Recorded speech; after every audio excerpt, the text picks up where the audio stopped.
my name is Ari Jones, and today I will be speaking to you about a beautiful tourist attraction in New Zealand known as the Waitomo Glowworm Caves. I'm going to help you feel a deeper connection to our planet and more fully understand this natural wonder. Let's see what's on the agenda. Alright, I'm going to show you these 3 points, and I can do that because I have traveled to and seen the Waitomo Glowworm Caves for myself. As a little girl, I had always wanted to travel to Australia, so when my parents brought up the idea of a senior trip and that I could pick anywhere in the world, of course I wanted to go to that country. As we got talking though, we decided that we should probably make a stop in New Zealand because it's just an airplane flight away, you know. And out of all these countries and experiences, I thought that the Waitomo Glowworm Caves blew everything out of the water. And so let's take a deeper look to see what these caves are all about and why tourists like myself enjoy them. The locals knew that the extensive underground caves existed, but it wasn't until the year 1887 when they were more fully explored. The Maori chief Taintinarau and a surveyor by the name of Fred Mace handcrafted a raft and took some candles in to see what they could find. Now, when they got into the cave, they noticed a lot of lights flickering on the water. That's when they discovered the thousands of glowworms attached to the ceiling and walls of the caves, putting on their beautiful light show. And these caves are named Waitomo because in the Maori language, Wai means water and Tomo means hole or entrance. So Chief Tinarau was able to make these caves a tourist attraction 2 years after him and Fred Mace discovered them. Unfortunately, the government took control of these caves because business was booming and they found graffiti inside. However, the original owners and the descendants of this Maori chief were able to get back those caves for some money. And so the descendants run the tours today. So let's see what these Maori people tell us in those tours. The tour has 2 parts. First, they start off with dry cave formations before entering into what is called the Glowworm Grotto. So first, tourists enter through the upper entrance. This is important information. And they are able to see all the cave formations. There's lots of stairs and winding pathways, so unfortunately this part of the tour is not wheelchair accessible. And on the first part of the tour, the Cathedral Cave is one of the main stops because it's so open and it has great acoustics. So the tour guide stops the visitors and allows them to sing a song and test out the acoustics for themselves, but on more special occasions somebody else will sing. And this Cathedral Cave is a popular place to get married because it's so beautiful and it has cultural ties. In the dry cave formations, the top part of the tour, is easiest to see the lines that the glowworms put out of their mouths in order to attract food. These lines are made out of mucus, and it takes the glowworms about 1 to 15 minutes to make one. And you can see them in this part because it's well lit, unlike the Glowworm Grotto. After exploring the top part of the caves, visitors are directed down some stairs and into a boat in the waterways.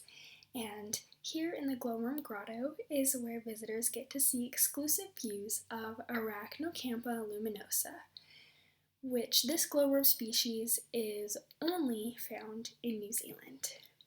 So as visitors get inside of the boat, the tour guide steps onto the edge of the boat and they direct the boat using a system of ropes which are tied to the ceiling. Now as the boat glides through the water, the tourists are able to look up and see the bioluminescence of the glowworms and their blue light show. Tourists love this part of the tour, and so did I. And after you are able to take the views in, you exit where Chief Tinarau and Fred Mace entered many years ago at the lower entrance.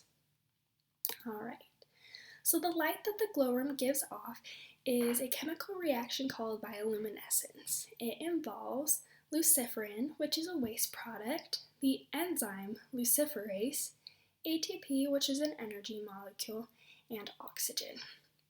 And other species that have this bioluminescence include fireflies, jellyfish, and other deep sea fishes. Now, bioluminescence is known as a cold light because it does not generate much heat or give off a lot of radiation. And this light is not only beautiful, but useful because the female glowworms give off this light to attract a male mate, but they also give off this light to attract food and to hunt their prey. So they use this light and the lines mentioned before, the mucus lines, to catch their food in a snare. So, moving on, despite the glowworm's names, they are not a glowworm, but they are in fact a type of beetle. And as you can see in this diagram, I need to move my screen here. In this diagram, they have 4 stages and they only live about a year. Let me move my thing back here. Okay, so they start out as 1 millimeter eggs, and they are among a bunch of other eggs because females lay a lot of eggs in their ending part of their life. So once they hatch, they are a glowworm, which is what tourists see in the cave for the most part, and it is also the longest part of their life at 9 months. And glowworms especially like to live in shady and protected places, which makes caves and creeks the most popular. And so after their glowworm life, they form a cocoon, and then they come out as a 2-winged flying insect. Now, they only are able to fly about 3 days after they come out of the cocoon before they perish, and that's when they want to lay the eggs. The females do. All right. Moving on. Okay, so now that we have talked about the caves, what they're like, and how the glowworm lives, let's talk about how to get to these caves and experience it for ourselves. So there aren't many major cities around Waitomo, which means that they're more out of the way for tourists.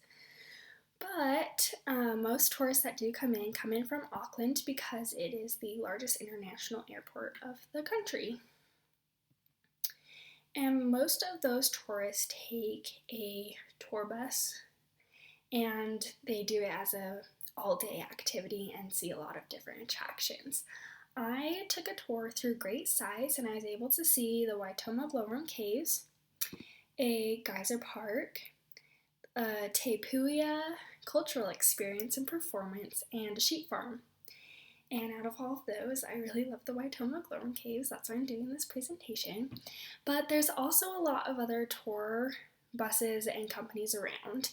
And I forgot to mention that in New Zealand, they call it a coach and not a bus. So another option is to go through Zealandia tours. And on this tour, you can see a kiwi bird and some bunnies at a farm along with these Waitomo Glowworm Caves.